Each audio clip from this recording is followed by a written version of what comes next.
সাবেক ডিএমপির কমিশনার প্রধান হারুনার রশিদকে হয়তো আপনারা অনেকেই ভুলে গিয়েছেন। প্রিয় দর্শক শ্রোতা, ভাতের হোটেল খ্যাত নামক হারুনার রশিদ ভোলার কথা তো নয়, তাই না?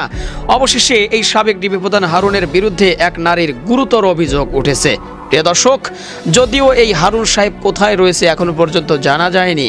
হ্যাঁ, দেশেই কিন্তু ছিল, কিন্তু দেশে আছে নাকি দেশ থেকে পালিয়ে গিয়েছে এ নিয়ে এখন পর্যন্ত কোনো কিছু জানা যায়নি। তবে গুরুত্বপূর্ণ বিষয় নিয়ে আজকের এই ভিডিওটি করা হচ্ছে।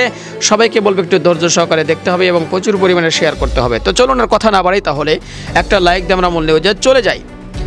এক ভুক্তভোগী নারীর সাবেক ডিবি প্রধান হারুনার রশিদ সহ কয়েকজনের বিরুদ্ধে গুরুতর অভিযোগ করেছেন। তিনি দাবি করেন, একটি মামলায় তার কাছ থেকে 2 কোটি টাকা দাবি করেছেন হারুন। টাকা দিতে না পারায় মামলায় চার্জশিটে তার পরিবারের সদস্যদের নাম দেওয়া হয়। সোমবার 13 জানুয়ারি ঢাকা রিপোর্টার্স ইউনিটের DRU সাগর রুনি মিলায়তনে আয়োজিত এক সংবাদ সম্মেলনে জান্নাতুল ফেরদাউস নামের ওই নারী এই অভিযোগ করেন। তিনি জানান, তার স্বামী মৃত হাসান আহমেদ ছিলেন পপুলার লাইফ ইন্স্যুরেন্সের প্রতিষ্ঠাতা চেয়ারম্যান। প্রত্যেক সূত্রে তিনি একজন জুট মিলস ব্যবসায়ী ছিলেন।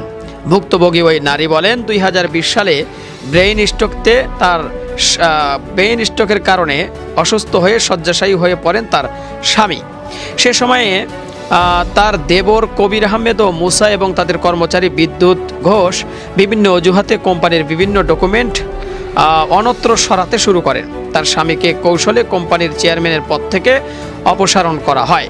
এ অবস্থা বুঝতে পেরে তার স্বামী তার প্রতিষ্ঠান ও সম্পত্তি রক্ষায় ভিডিও বার্তায় কান্নায় ভেঙে পড়েন এবং শুভাকাঙ্ক্ষীদের সহায়তা কামনা করেন। তিনি বিষয়টি নিয়ে রাজধানীর মতিঝিল থানায় জিডিও করেন।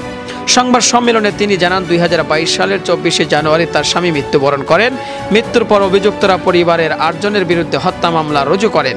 এ মামলায় পল্টন থানা পুলিশ তদন্ত করে চূড়ান্ত প্রতিবেদন জমা দেওয়া হয়। পরে ওই তদন্ত প্রতিবেদনের বিরুদ্ধে নারাজি দিলে আদালত তা আবার তদন্তের ভার দেয় ডিবিকে। জান্নাতুল ফেরদাউস দাবি করেন, ডিবি প্রধান হারুনার রশিদ তাকে ডেকে নিয়ে 2 কোটি টাকা চাঁদা চান। দেখেছেন অবস্থা? হালার বোহালাই এমনি কি দেশের মধ্যে বিদেশে রিসোর্ট গড়ে তুলছে। অন্যথায় তাদের বিরুদ্ধে চার্জশিট দেওয়া হবে বলেও জানান। টাকা দিতে না পারায় এবং প্রভাবিত হয়ে এ মামলার চার্জশিট দেয় ডিবি। পরে আত্মসমর্পণ করে জামিন নেন তারা। মামলাটি এখন শুনানির জন্য ধার্য রয়েছে। তিনি বলেন, আমরা ডিসচার্জ আবেদন করেছি, এর উপর শুনানি হবে। আমরা ন্যায় বিচার পাবো বলে আশা করছি। তার স্বামীর বেতনভুক্ত কর্মচারী, বেইলি রোডে কয়েক কোটি টাকার ফ্ল্যাট সহ বিপুল অর্থের মালিক। এসবই তার স্বামীর অসুস্থতার সুযোগে আত্মসাৎ করা অর্থ বলে দাবি করেন ওই নারী।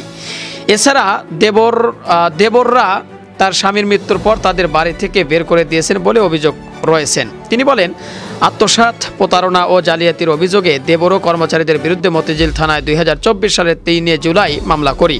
মামলার আসামি গ্রেপ্তারের পর আমাদের বাদী জিম্মায় জামিন নেওয়া হয়। জামিনের শর্ত ছিল যে আইন অনুযায়ী তার স্বামীর সম্পত্তি বুঝিয়ে দেওয়া হবে, কিন্তু তা তারা প্রতিপালন না করে ভয়ভীতি সহ প্রাণনাশের হুমকি দিয়ে যাচ্ছেন। এ বিষয়ে বেশ একটি SMS-ও